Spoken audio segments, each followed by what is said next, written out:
बड़े बड़े दिग्गज किन स्टॉक्स में इन्वेस्ट कर रहे हैं, कहाँ वो बिकवाली कर रहे हैं और उनके पोर्टफोलियो में कौन से स्टॉक्स हैं। क्या आपको सच में इनको ट्रैक करना चाहिए या नहीं, जानेंगे आज की वीडियो में।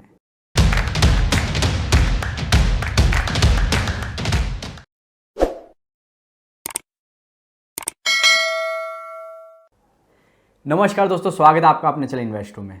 दोस्तों, अक्सर हमने मार्केट में देखा है कि जब भी कोई बड़ा इन्वेस्टर किसी स्टॉक में इन्वेस्ट करता है तो स्टॉक में रैली आ जाती है और उसका रीज़न उसके फंडामेंटल नहीं होते। रीज़न सिर्फ इतना होता है कि इतना बड़ा इन्वेस्टर अगर इंटरेस्ट ले रहा है तो स्टॉक में कुछ ना कुछ तो बड़ा हो रहा है। तो क्या आपको भी उन चीज़ों को देखना चाहिए कि वो क्या बाय कर रहे हैं, क्या सेल कर रहे हैं और इससे क्या आपकी वेल्थ बन सकती है? यही सब हम इस वीडियो में बात करने वाले हैं। तो ट्रेंड लाइन साइट पे जैसे आप जाएंगे और सुपरस्टार्स पे जैसे आप क्लिक करेंगे तो आपको बड़े बड़े दिग्गज इन्वेस्टर्स दिख जाएंगे। राधा कृष्ण दमानी जी, राकेश झुंझुनवाला जी, आकाश बंसाली, मुकुल अग्रवाल, सुनील सिंघानिया जी, आशीष धवन, आशीष कचोलिया जी। और आप इन सब के किसी के भी पोर्टफोलियो देख सकते हैं कि उनके पोर्टफोलियो में कौन से स्टॉक है। तो सारा जो पब्लिक डोमेन पे इन्फॉर्मेशन है, जहाँ जहाँ इनकी स्टेक 1% से ज़्यादा है तो वो कंपनियाँ आपको दिख जाएगी कि इनके पास कौन सी है। जैसे अगर सुनील सिंघानिया साहब की बात करेंगे तो आप देख सकते हैं भारत डिफेंस इनके पास है, और आप इसमें इथोज लिमिटेड, ये भी अभी नई बाइंग है इनकी, हिंडवेयर होम।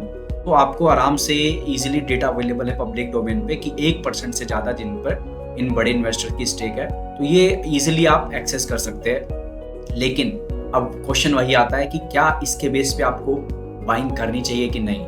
इससे पहले इस बात पे मैं अपना व्यू रखूं, मैं आपको बताना चाहूँगा कौन कौन से बड़े इन्वेस्टर्स हैं जिनको मैं फॉलो करता हूँ, जिनसे मैं मेंटरशिप लेता हूँ, जिनकी बातें मुझे सुनना अच्छी लगती है। तो उनके नाम एक बार मैं आपको फटाफट बता दूँ। तो इन इन्वेस्टर्स में नाम आते हैं सबसे पहले रामदेव अग्रवाल जी, जो कि मोतीलाल ओसवाल के को फाउंडर है। सौरभ मुखर्जी साहब, जो कि मार्शलस के फाउंडर है। सुनील सिंघानिया जी, जो कि एप्कस फंड के फाउंडर है। एस नरेन, CIO हैं ICICI प्रूव म्यूचुअल फंड के। विजय केडिया साहब, इनको तो आप सब जानते ही हैं। अगर इंटरनेशनल मार्केट की बात करेंगे तो इसमें मार्क मोबियस, जिनको काफ़ी ज़्यादा समझ है इंटरनेशनल मार्केट की, फिर चाहे वो US हो, चाइना हो या जापानीज़ मार्केट हो, तो काफ़ी ज़्यादा समझ रखते हैं वो। वहीं हॉवर्ड मार्क्स को भी आप फॉलो कर सकते हैं, काफ़ी इनसाइटफुल उनकी जो बात रहती है मार्केट को लेके, इकनॉमी को लेके, काफ़ी बढ़िया वो बताते हैं। अब इन बड़े इन्वेस्टर्स को फॉलो करने के पीछे मेरा क्या पर्पज़ है? क्या मैं इनसे कुछ स्टॉक टिप एक्सपेक्ट कर रहा हूँ? नहीं। मेरा पर्पज़ है कि इनको जो 20-30 साल का मार्केट का एक्सपीरियंस है, जब भी ये कहीं इंटरव्यू देते हैं तो वो बात झलकती है इनके इंटरव्यू में, कुछ ना कुछ सीखने को मिलता है। आपको पता चलता है कि इस करंट सिनेरियो में मार्केट में अब ये बड़े इन्वेस्टर्स क्या सोच रहे हैं, क्योंकि जो इनका एक्सपीरियंस है वो आपके काम आएगा। इन्होंने काफ़ी डाउन टर्न देखे हैं, रिसेशंस देखे हैं, उनका पर्टिकुलर सेक्टर पे व्यू, उनका मैक्रो व्यू, उनका डोमेस्टिक मार्केट को लेकर क्या व्यू है, ये सब आपको आइडिया लगता है। बहुत से बड़े इन्वेस्टर जब भी किसी इंटरव्यू में आते हैं तो वो हेजिटेंट होते हैं कि वो किसी स्टॉक का नाम ना ले। कुछ ही इन्वेस्टर्स होते हैं, सौरभ मुखर्जी साहब काफ़ी ओपन रहते हैं अपनी इन्वेस्टमेंट को लेके, लेकिन बाकी सब इन्वेस्टर्स को अगर आप देखोगे, सुनील सिंघानिया साहब को देखोगे, रामदेव अग्रवाल जी को देखोगे, एस नरेन साहब को देखोगे, तो they will never talk about stocks. They will talk about कि कौन से सेक्टर क्या चल रहा है उनमें, मैक्रो लेवल पे क्या चल रहा है, उस तरीके की बातें करेंगे।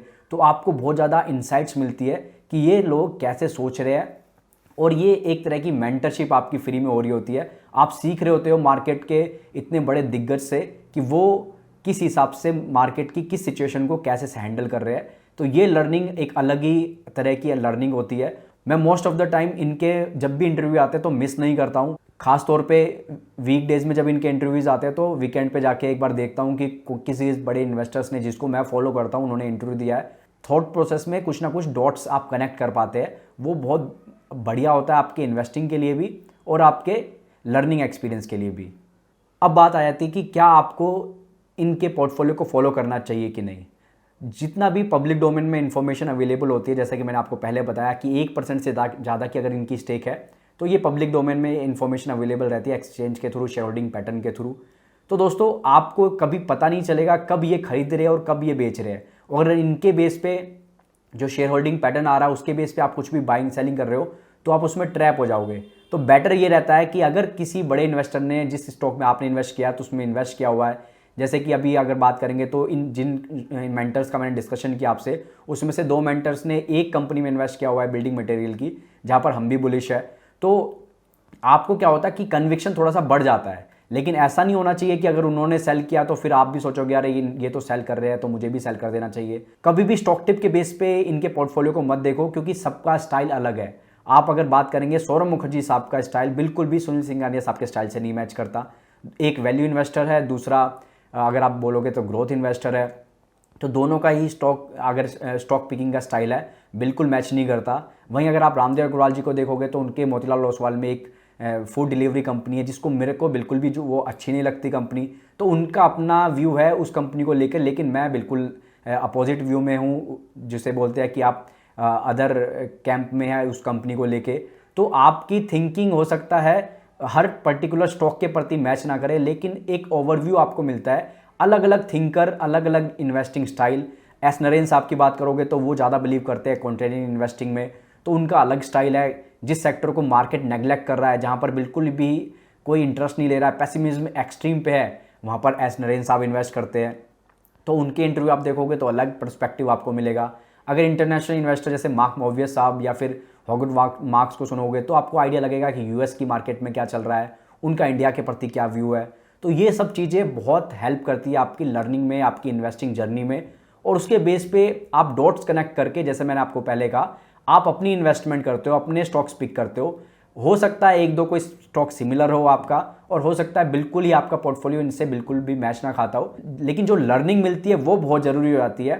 तो मेरा आपसे यही कहना है कि इनके जो सुपर स्टार इन्वेस्टर्स है, इनके स्टॉक्स को मत फॉलो करो, आप फॉलो करो कि इनका इन्वेस्टिंग स्टाइल कैसा है। अगर आप रामदेव अग्रवाल जी को फॉलो करोगे तो वो QGLP कंसेप्ट को फॉलो करते हैं। वहीं अगर आप बात करोगे विजय केडिया साहब की, तो उनका स्माइल जग का फॉर्मूला बहुत फेमस है।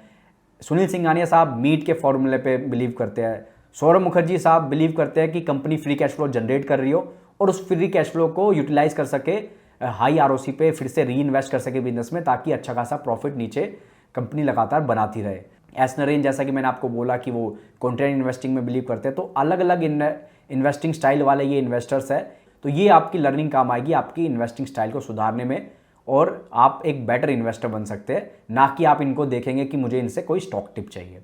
तो होपफुली आज की वीडियो आपको पसंद आई होगी, तो वीडियो को लाइक करना बिल्कुल ना भूले, साथ ही चैनल को अपने सब्सक्राइब कर लीजिए, क्योंकि ऐसी इंटरेस्टिंग वीडियो स्टॉक मार्केट से रिलेटेड, पर्सनल फाइनेंस से रिलेटेड हम लाते रहते हैं आपके लिए।